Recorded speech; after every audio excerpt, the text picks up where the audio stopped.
This video will show you how to rotate text in Google Sheets. Once you're in your Google Sheets file, select the text that you want to rotate. For example, let's try to rotate this text, unit price. After that, select this icon, text rotation.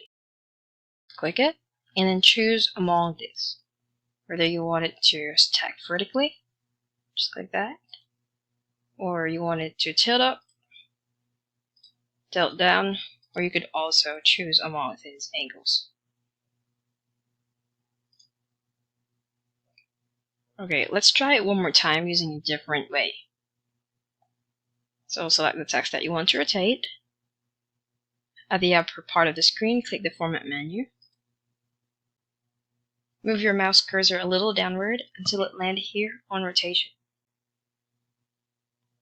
Choose among this, or you could also select from the custom angle.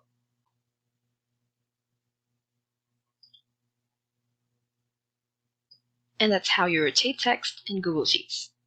I hope this video helped you, and if it did, make sure to hit the thumbs up button and don't forget to subscribe to our YouTube channel for more bite-sized tutorials like this. Thank you for watching.